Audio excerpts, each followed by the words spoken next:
समन्ता चक्रवालेषु अत्रा गच्छन्तु देवता सद्धम्मं मुनिराजस्य सुनन्तु सग्गमुखदं धम्मश्रवण कालो अयं बदन्ता धम्मश्रवण कालो अयं बदन्ता धम्मश्रवण कालो अयं बदन्ता नमो तस्स भगवतो अरहतो सम्मा सम्बुद्धस्स नमो तस्स भगवतो अरहतो सम्मा सम्बुद्धस्स नमो तस्स भगवतो अरहतो सम्मा सम्बुद्धस्स तेषां रागोच दोषोच अविज्झाच विराजता कीनासवा अरहतो होति තේසං විජටිතා ජඨාති. ඒ අපගේ ශාස්ත්‍රු සම්මා සම්බුදුරජාණන් වහන්සේට අප හැම දිනාගේම নমස්කාරය වේවා. සුපින්වත්නි, ඔබ හැම දිනාම මේ මොහොතේ ඊ타ම ශ්‍රද්ධාවෙන් ධර්ම ශ්‍රවණය කරන්නටයි බණ අහන්නටයි බලාපොරොත්තු වන්නේ. පින්වත්නි,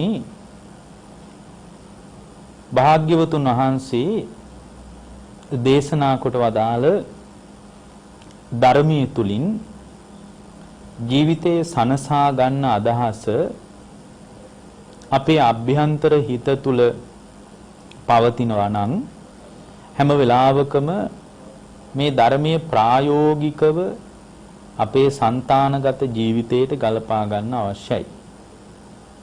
ඒ ගලපා ගන්න ශ්‍රාවකයෙකුට බුදුරජාණන් වහන්සේ මතක් කරනවා රාගයයි ද්වේෂයයි දෙක ප්‍රහාණය කර ගැනීම පිණිස වැඩපිළිවෙලක් තියෙන්න ඕන.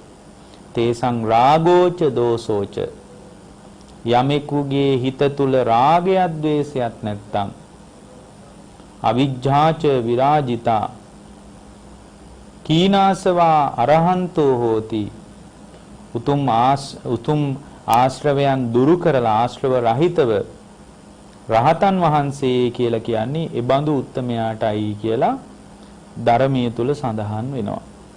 දැන් මේ විදිහට බලනකොට අපට තේරෙන දෙයක් තමයි මේ රාග ද්වේෂ කියන ස්වභාවයන් දෙකම ඇති වෙන්නේ අවිද්‍යාව පදනම් කරගෙන. මෝහය පදනම් කරගෙන තමයි පුද්ගලයා තුල රාගය ඇති වෙන්නේ. මෝහයම පදනම් කරගෙන තමයි පුද්ගලයා තුල ද්වේෂය ඇති වෙන්නේ. එතකොට රාග දේශ මෝහ කියන කාරණා නිරන්තරයෙන් අපේ හිත තුල යෙදෙනවද නැද්ද? නිරන්තරයෙන් අපේ හිත තුල යෙදෙනවා. එතකොට මේ රාග දේශ මෝහ වලින් බැටකන ජීවිතයක් බුදුරජාණන් වහන්සේ යථාර්ථ අවබෝධයේ පැත්තට හරවන්න පැහැදිලි කරපු ආශ්චර්යමත් ප්‍රතිපදාව තමයි ආර්ය අෂ්ටාංගික මාර්ගය කියලා කියන්නේ. යම් මිනිස්සේ ආර්ය අෂ්ටාංගික මාර්ගයේ තුල දායාද වුණොත් ඒ දායාද වෙච්ච ශ්‍රාවකයාට මේ කියන තේසං රාගෝච දෝසෝච අවිජ්ජාච විරාජිතා කීනාසවා අරහතෝ හෝති තේසං විජටිතා ජටා, සම්පූර්ණයෙන්ම ආශ්‍රවයන් දුරු කරලා අවබෝධයේ පැත්තට නැමුණු අවබෝධයට නැඹුරු වුණු උතුමා කියලා කියන්නේ අන්න ඒ බඳු පුද්ගලයෙකුටයි. දැන් ඒ බඳු ජීවන චර්යාවක් තියෙනකොට පුද්ගලයා තුළ නිවීමක්මයි සාක්ෂාත් වෙන්නේ, සුවපත් වීමමයි අත්දකින්න ලැබෙන්නේ. දැන් බුදුරජාණන් වහන්සේ අපට මතක් කරනවා මහණෙනි, තමාගේ ආත්මාර්ථයේ පිණිස දියුණු කරගත යුතු ආධ්‍යාත්මික වැඩපිළිවෙල තමයි බුද්ධ දේශනාව පැහැදිලි කරන්නේ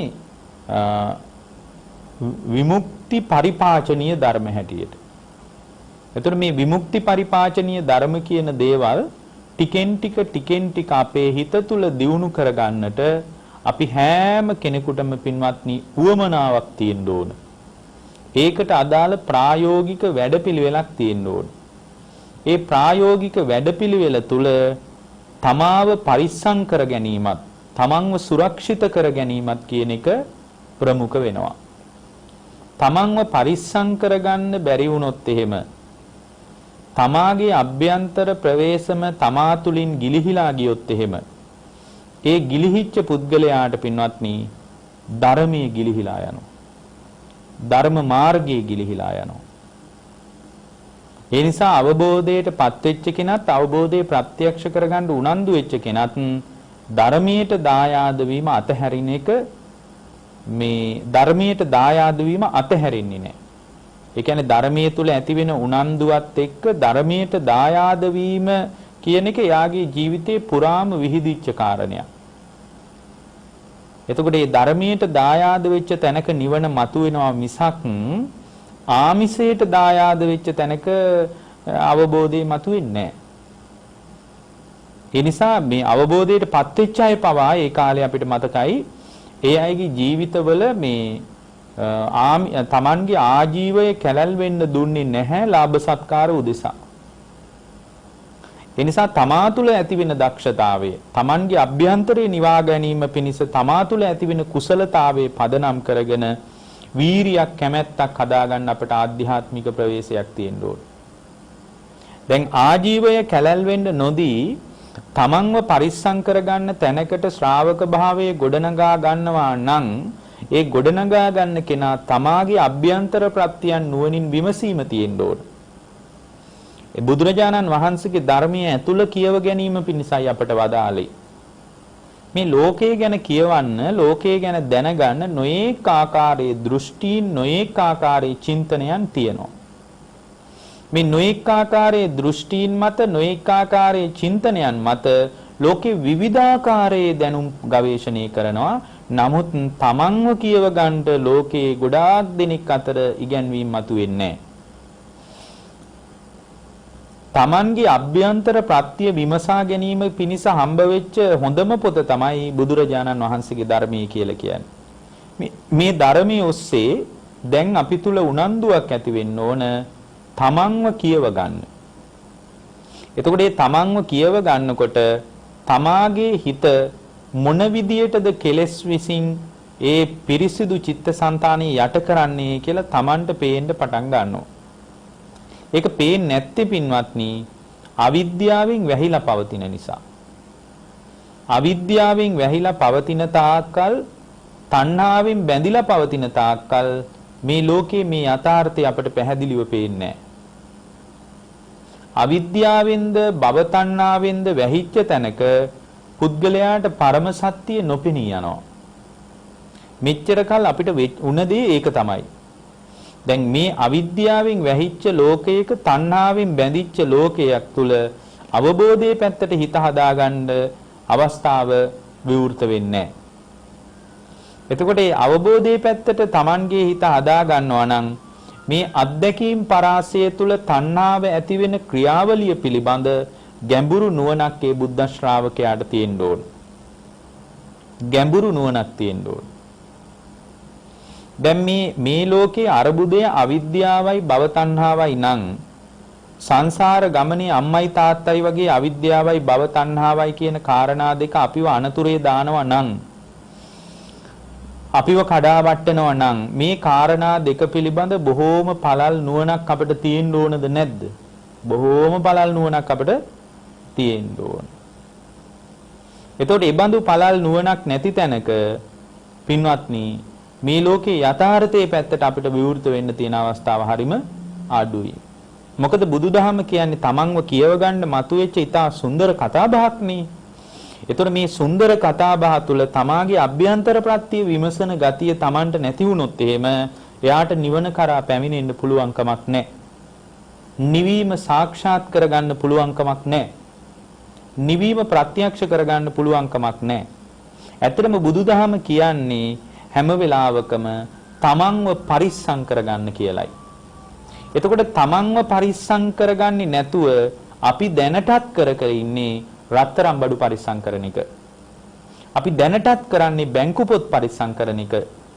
අපි දැනටත් කරන්නේ ඉඩකඩම් දීපල ගෙවල් දොරවල් හරක බාන මිල මුදල් ටික පරිස්සම් කර ඉන්න එක.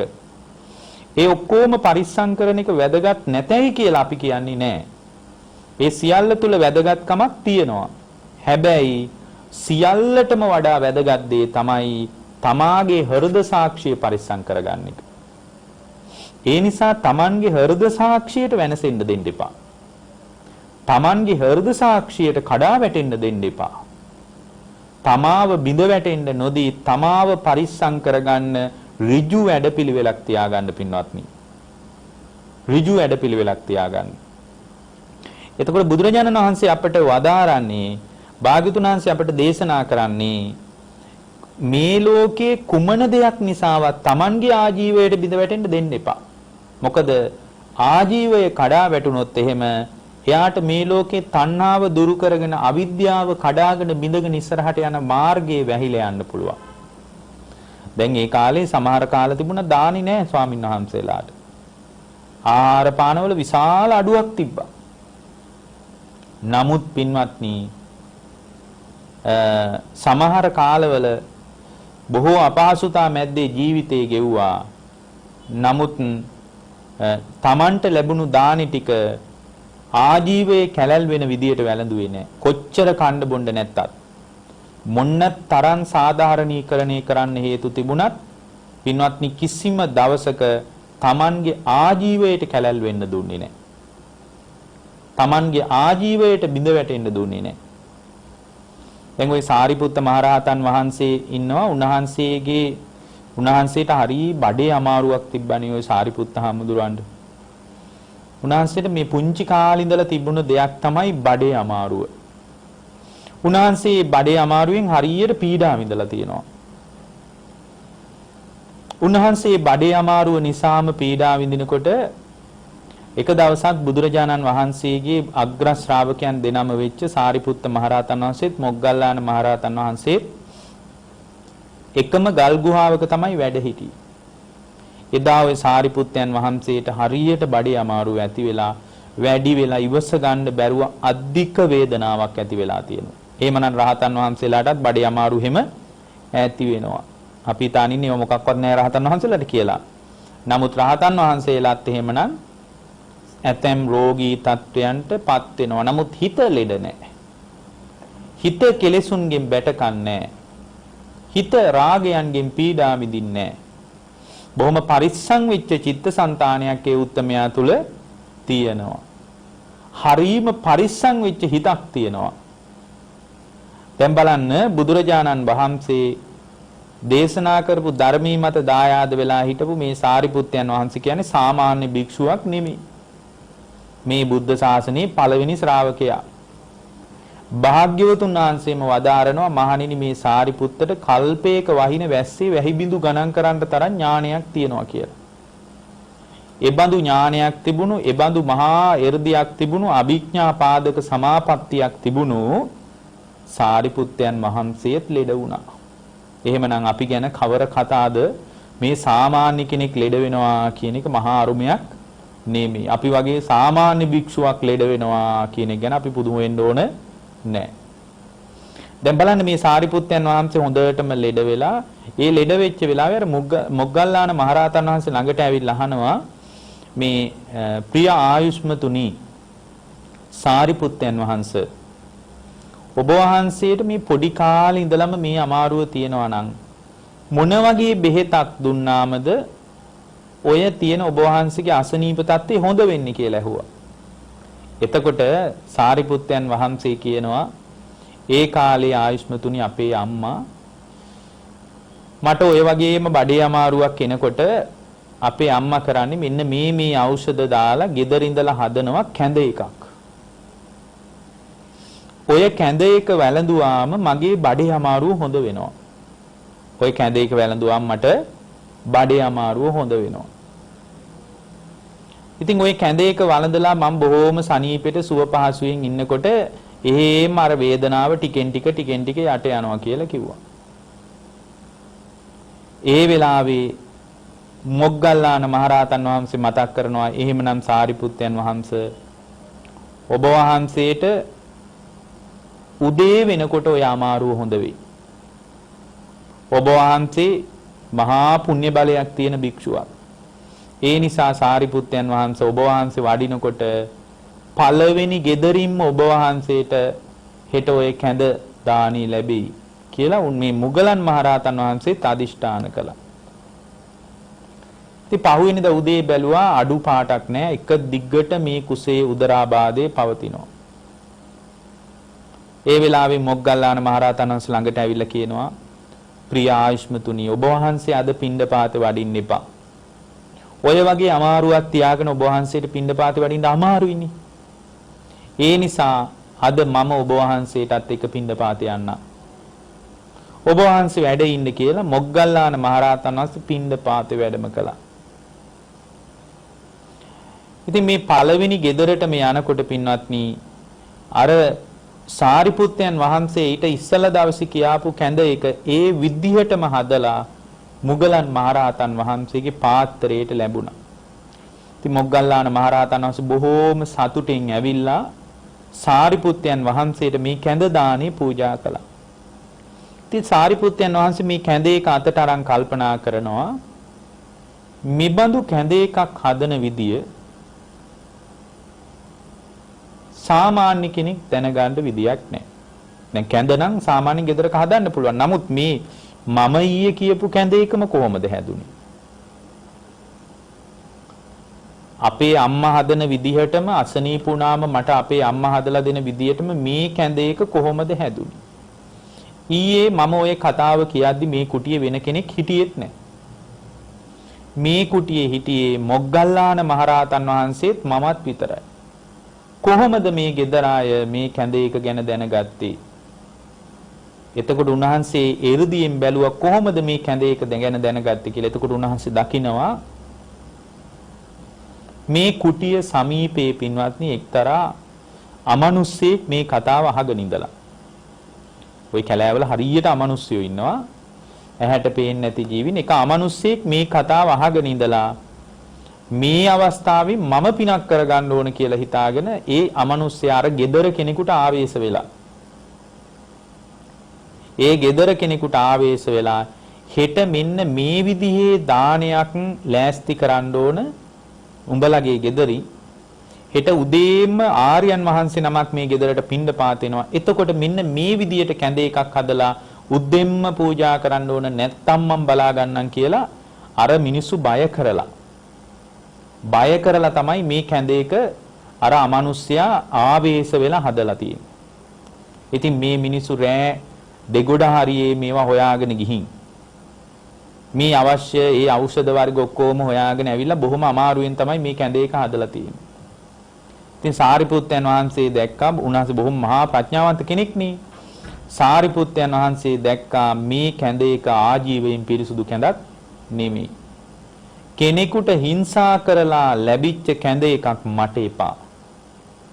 කෙනෙකුට හිංසා කරලා ලැබිච්ච කැඳ දානයක් මට ඕනේ නැහැ. මොකද මේ දාණය ආජීවයෙන් පිරිසුදු නැහැ. ආජීවයෙන් අපිරිසුදුයි කියලා පින්වත්නි උන්වහන්සේ ඒ කැඳ එක වීසි කළා. වීසි කරනකොටම පින්වත්නි අර බඩේ අමාරුවත් එහෙම හොඳ වුණා කියනවා.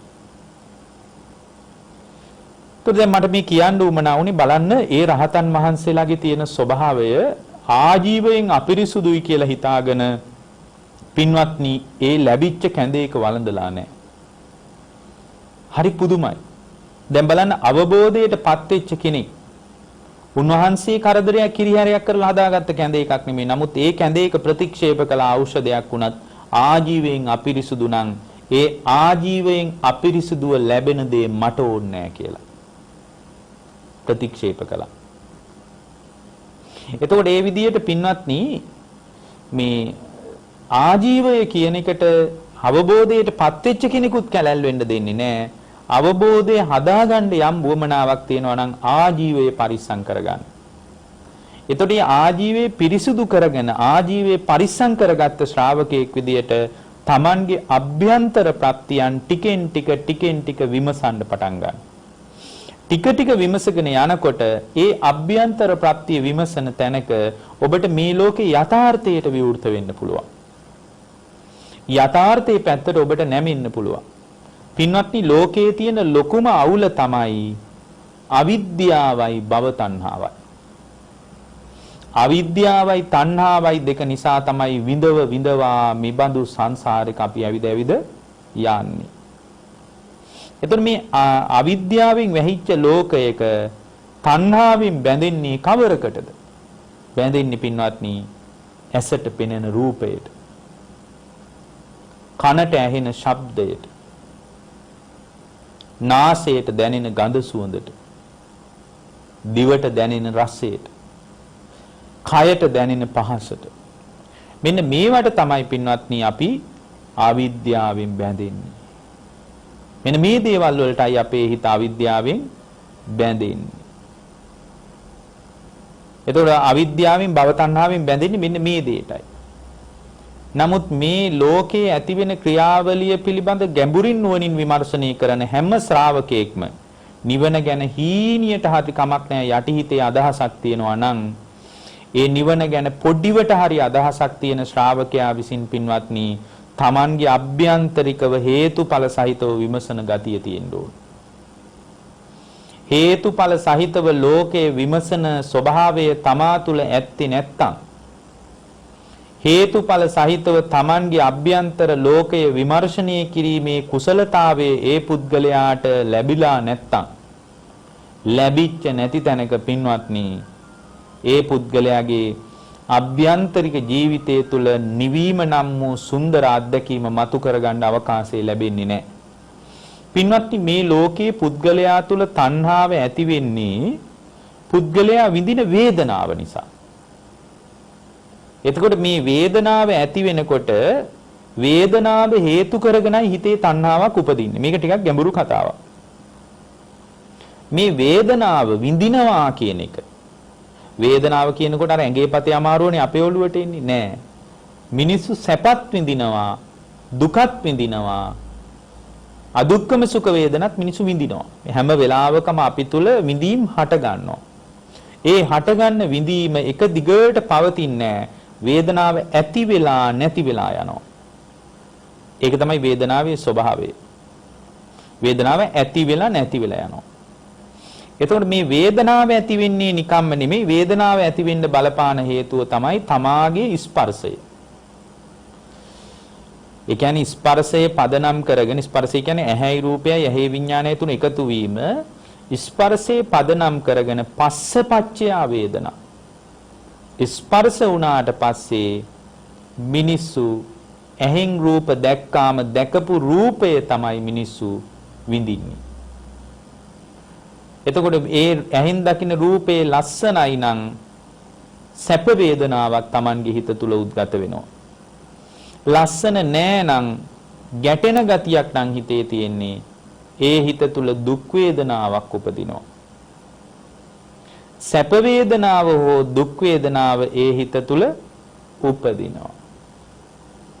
සැප වේදනාව හෝ දුක් වේදනාව ඒ හිත තුල උපදිනකොට ඒ වේදනාව ඇති වෙච්ච තැනක විඳින දේ කෙරේ හිතේ තණ්හාවක් උපදිනවා. ඔය විදිහට තමයි පින්නත්නි තණ්හාව ඇති වෙන්නේ.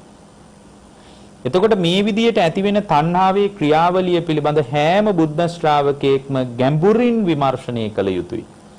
ඔන්න ඔය තණ්හාව ඇති වෙන ක්‍රියාවලිය පිළිබඳ ගැඹුරින් විමසන ශ්‍රාවකයෙකුට තමයි ඒ ශ්‍රාවකයාගේ හිත තුළ අවබෝධය ප්‍රත්‍යක්ෂ වෙන්න පටන් ගන්නෙ. දැන් මේ සාමාන්‍ය කෙනෙක් වේදනාව පිළිබඳ මේ යථාර්ථය දැනගන්න ඕන. මේ වේදනාව කියන එක ඇති වෙන්නේ ස්පර්ශය නිසා. වේදනාව ඇති වුණාම විඳින දෙයට හිතේ තණ්හාව ඇති වෙනවා. තණ්හාව ඇති වෙච්ච දෙයට හිත ආයෙ බැඳිලා යනවා. හිත ආයෙත් බැඳෙනවා. මේක තමයි සාමාන්‍ය ලෝකේ මම අත්දකින්න தত্ত্বය කියලා ඔබ දැනගන්න ඕන. එතකොට මේ ආදුනික කෙනෙක්, යා ධර්මයට සම්පූර්ණයෙන් දියුණු කරන්න ආපු ගැඹුරින් ධර්ම මාර්ගයට බැහැගත් කෙනෙක් නෙමෙයි. නමුත් මේ යථාර්ථයේ යම් ශ්‍රාවකයෙක් තේරුම් ගන්නකොට ඒ තේරුම් ගත්ත ශ්‍රාවකයා තුල යම් කිසි යථාර්ථවාදී අවබෝධයක් මත එයා පිහිටනවා. යථාර්ථවාදී අවබෝධයක් මත එයාගේ හිත පිහිටනවා. එතකොට මේ ආදුනික කෙනෙකුට මේ නුවණ තිබුණාට පස්සේ හරි පහසුයි ලෝකේ ගනුදෙනු කරන්න. හරිම පහසුවෙන් ලෝකේ ගනුදෙනු කරන්න පුළුවන්. එතකොට මේ ලෝකයේත් එක්ක පැටලෙන්නේ නැතුව Tamanගේ ජීවිතේ ගෙවලා දාන්න පුළුවන් මේ ලෝකයේ ඇත්ත කතාව තේරුම් ගත්තට පස්සේ. දැන් මම මේ කියන එක හොඳට තේරුම් ගන්න. මොකද්ද ලෝකයේ ඇත්ත? ගැටලුව තමයි අවිද්‍යාවයි තණ්හාවයි. එතකොට අවිද්‍යාවයි තණ්හාවයි දෙක තමයි අවුල. මෙන්න මේ දෙක තමයි අපි දුරු කරගන්න ඕන. ඔච්චරයි කරගන්න ඕන. අවිද්‍යාව කියන්නේ නොදන්නාකම, තණ්හාව කියලා කියන්නේ අපිට අපේ හිතේ මේ තෘෂ්ණාවක් උපදිනවා අත්දකින්න ලෝකයේ කෙරෙහි. තෘෂ්ණාව ආකාර 6කින් උපදිනවා, පැති 6කින් උපදිනවා. රූප තණ්හා ඇති වෙනවා. ශබ්ද තණ්හා ඇති වෙනවා. ගන්ධ තණ්හා ඇති වෙනවා. රස තණ්හා ඇති වෙනවා. පොට්ටබ්බ තණ්හා ඇති වෙනවා. ධම්ම තණ්හා ඇති වෙනවා. ඔන්න ඔය තණ්හාවේ ආකාර 6 තමයි උපදින්නේ. රූප තණ්හා, ශබ්ද තණ්හා, ගන්ධ තණ්හා, රස තණ්හා, පොට්ටබ්බ තණ්හා, ධම්ම තණ්හා කියලා තණ්හාවේ ආකාර 6ක් අපේ හිත තුල උද්ගත වෙනවා. එතකොට මෙන්න මේ විදියට ආකාර 6ක් අපේ හිත තුල උද්ගත වෙනකොට ඒ උද්ගත වෙච්ච රූප තණ්හාව නිසා රූපේට අපේ හිත බැඳෙනවා. ශබ්ද තණ්හාව නිසා ඒ ශබ්දයට අපේ හිත බැඳෙනවා. ගන්ධ තණ්හාව නිසා ඒ ගඳ සුවඳට අපේ හිත බැඳෙනවා. රස තණ්හාව නිසා ඒ රසයට අපේ හිත බැඳෙනවා. එතන මේ හිත බැඳෙන්නේ නිකම්ම නෙමෙයි. බැඳෙන්නේ මොකක් නිසාද? බැඳෙන්නේ පින්වත්නි ඒ රසයේ කෙරෙහි හිතේ තණ්හාවක් ඉපදුන නිසා. ඊට පස්සේ පහස මුල් කරගෙන පොට්ටබ්බ තණ්හාවක් ඇති වෙනවා. ඒ තණ්හාව ඇති වුණාම ඒ තණ්හාවට අපේ හිත බැඳෙනවා. බැඳුනාම මොකද වෙන්නේ? බැඳුනට පස්සේ ඒවා ලෝකයට ගිහින් හොයනවා. සිත කය වචනේ පදනම් කරගෙන ලෝකයට ගිහින් ඒ රූප හොයනවා. ශබ්ද හොයනවා. ගන්ධ සුවඳ හොයනවා. රස හොයනවා. පහස හොයනවා. හොයනකොට නව කර්මාය හැදෙනවා. නව කර්ම හැදුනාම ඒ කර්මයට අනුව ආයත් විඥාණය පිහිටනවා. ආයත් ඔන්න උපත පැනවෙනවා. මෙන්න මේ කාරණේ යථාර්ථවාදීව තේරුම් ගත්තට පස්සේ ඒ යථාර්ථවාදීව තේරුම් ගත්ත ශ්‍රාවකයාට දුක හමාර කරගන්න පුළුවන්. මෙන්න මේ කතාව පිරිසිදුව දැනගන්න එකට තමයි කියන්නේ සේක ප්‍රතිපදාවට පිවිසුනා කියලා. සේක ශ්‍රාවක භාවය. දැන් රහතන් වහන්සේගේ ස්වභාවය තමයි ඒ රහත් වෙච්ච උත්තමයා තුල දැන් තමා තුල ඇති වෙන වේදනාවක් තියෙනවා නම් වේදනාවටනේ තණ්හා කරන්නේ. තණ්හාව නිසානේ හිත බැඳෙන්නේ. බැඳිච්ච තැනනේ කර්ම හැදෙන්නේ සිතෙන් කයෙන් වචනෙන්. ඒතකොට රහතන් වහන්සේගේ ස්වභාවය තමයි තමා තුල ඇති වෙන වේදනාව මතු වෙනවා. දැන් අර සාරිපුත්ත හාමුදුරන්ටත් බඩේ අමාරුවක් ආවේ. නමුත් මේ බඩේ අමාරුව ආවට සාරිපුත්තයන් වහන්සේ තුල වේදනාවට ඇලීමක් ඇති වුණෙත් නැහැ. සාරිපුත්තයන් වහන්සේ තුල මේ වේදනාවට බැඳීමක් ඇති වුණෙත් නැහැ. ඒකත් එක්ක ගැටෙන්න ගියෙත් නැහැ. ඇලීමකුත් නැහැ, බැඳීමකුත් නැහැ, ගැටීමකුත් නැහැ. වේදනාවෙන් වෙන් වෙලා වාසය කරනවා. කවුද මේ වේදනාවෙන් වෙන් වෙලා වාසය කරන්නේ? රහතන් වහන්සේ. ඒතකොට වේදනාවෙන් වෙන් වෙලා වාසය කිරීම අයිති වෙන්නේ රහතන් වහන්සේට. නමුත් අපිට එහෙම වේදනාවෙන් වෙන් වෙලා වාසය කරන්න බෑ. ඇසහරහා දකින රූපේ නිසා සුඛ වේදනා දුක් වේදනා උපදිනවා. කනහරහා ඇහෙන ශබ්දේ නිසා සුඛ වේදනා දුක් වේදනා අපිට උපදිනවා. නාසයේ දිවකය මනස හරහාත් එහෙම තමයි. එතකොට මේ සුඛ වේදනා දුක් වේදනා උපදිනකොට ඒ සුඛ වේදනාව තුල හිතේ අභ්‍යන්තරේ රාගානුසය කියලා අනුසයක් වැඩෙනවා. දුක් වේදනාව තුල පටිඝානුසය කියලා අනුසයක් වැඩෙනවා. එතකොට රාගයයි ද්වේෂයයි දෙක ඇති වුණාට පස්සේ ඒ රාගයයි ද්වේෂයයි දෙක ඇති වුණාට පස්සේ එයා තුල නිරන්තරයෙන් තව දුරටත් මම කියලා මගේ කියලා මගේ ආත්මය කියලා ලෝකයේ අවුස්සන ගතියක් මතුවෙනවා.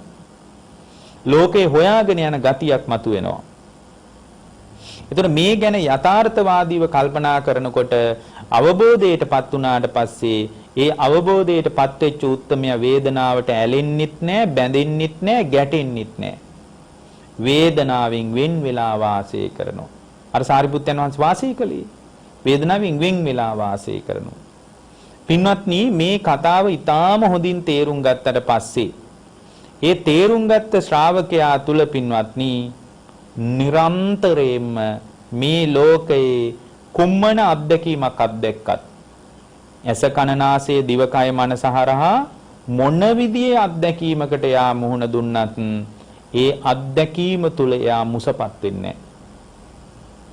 ඒ අත්දැකීම තුල එයා මුසපත් වෙන්නේ නැහැ. දැන් අපිට වෙලා තියෙන්නේ පින්වත්නි අපිට මේ ඇති වෙන ක්‍රියාවලිය තේරෙන්නේ නැතිකොට මේ අත්දකින්න ලෝකේම අපි උපාදානය කරගෙන ඒ වාටම අහු වෙලා අපේ ජීවිතේ ගෙවිගෙන යනවා. එතකොට මේ බඳු ජීවිතයක් තුල බුදුරජාණන් වහන්සේ හේතු සහිතව ඊටාම සියුම්ව අපේ හිත තුල ඇතිවන මේ ගැඹුරු ක්‍රියාවලියක් ගැන අපිට මතක් කළේ.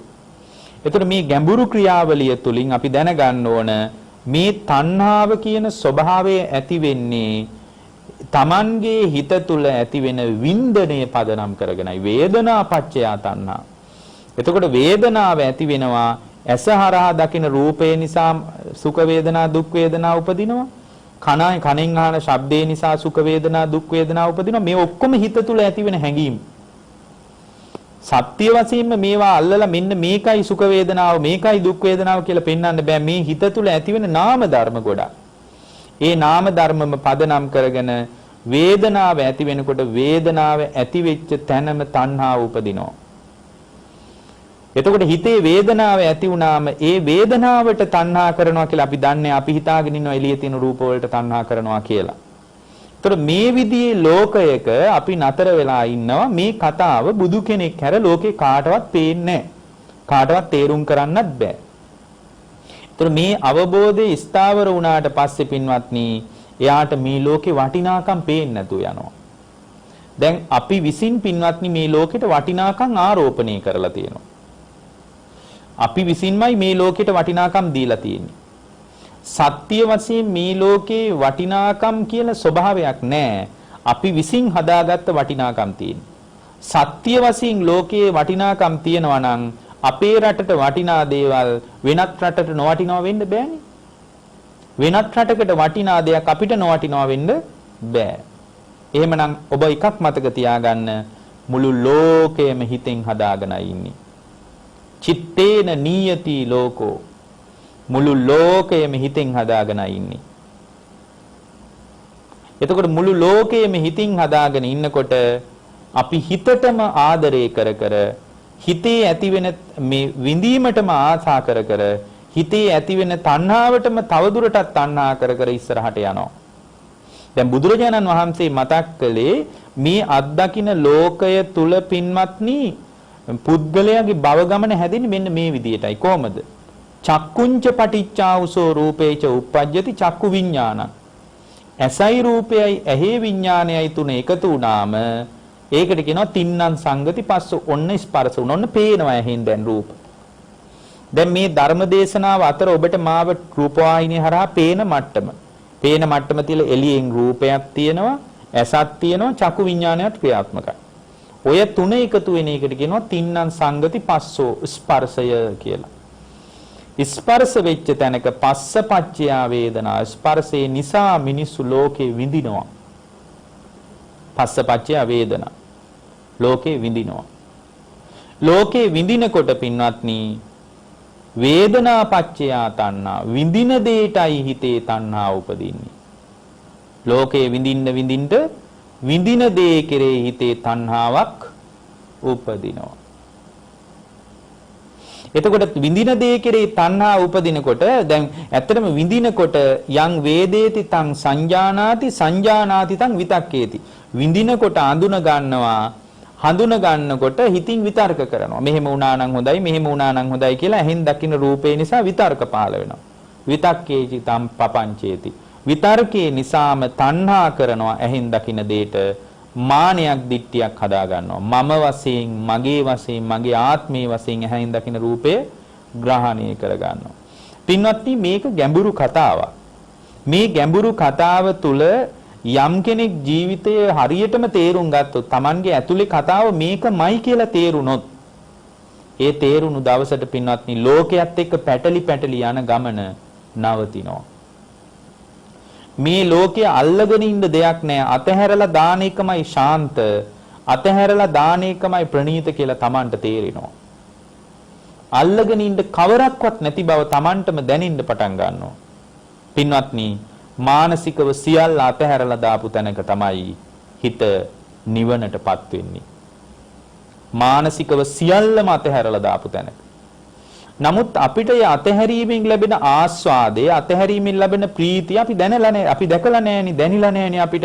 ඒ නිසා අපි හිතාගෙන ඉන්නවා අල්ලගෙන ඉන්න තාක්කල් ශාන්තයි කියලා. අල්ලගෙන ඉන්න තාක්කල් හරි හොඳයි කියලා හිතෙනවා.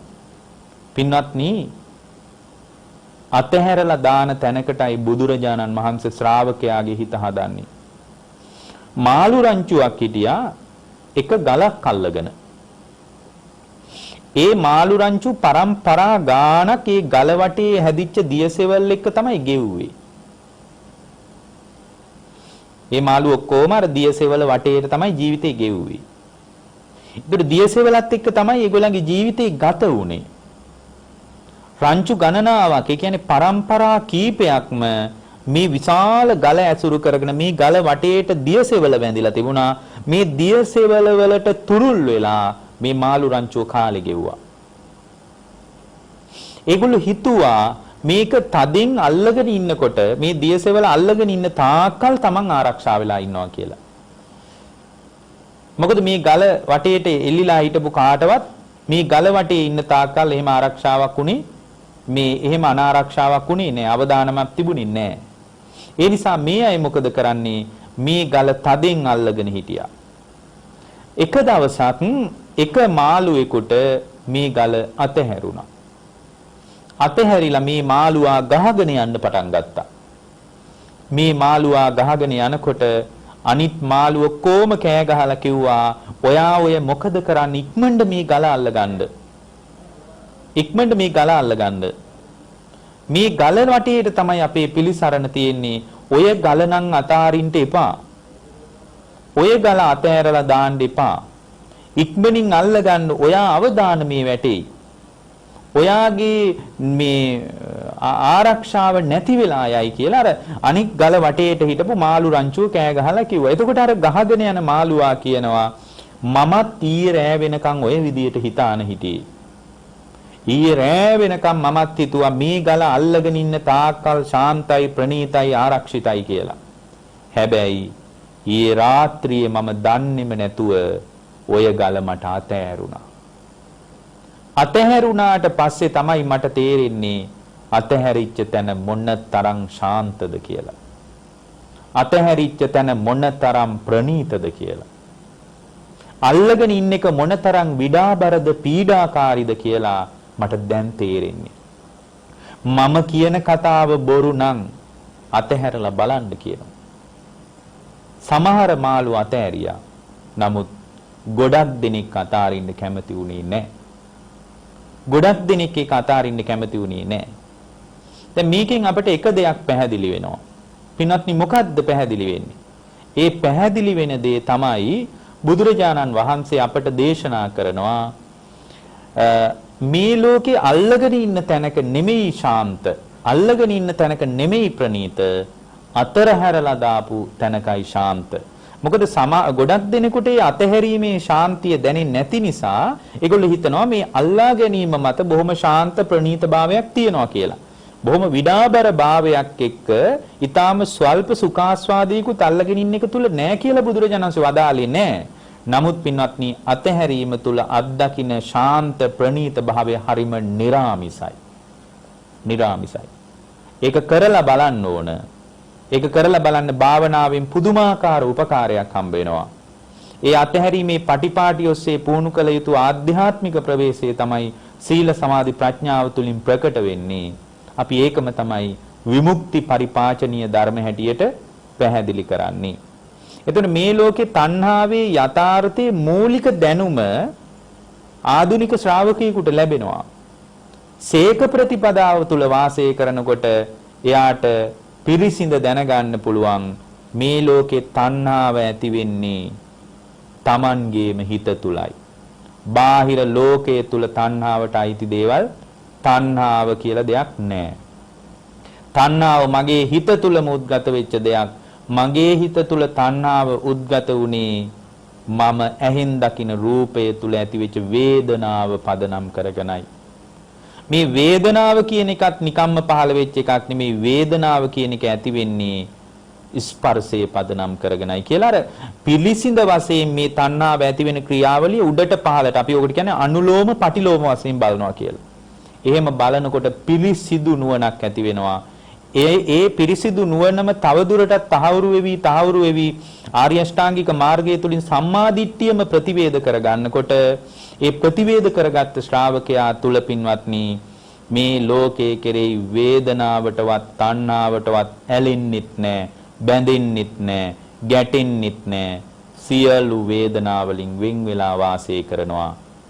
ඒ වෙන් වෙලා වාසය කිරීම තුල කිසිවකටවත් හිත බන්ධනයක් ඇති වෙන්නේ නැහැ. හේතුව වේදනාව නිසා තණ්හාව ඇති වෙන්නෙත් නැහැ, තණ්හාව නිසා හිත බැඳෙන්නෙත් නැහැ. තණ්හාපච්චය උපාදාන.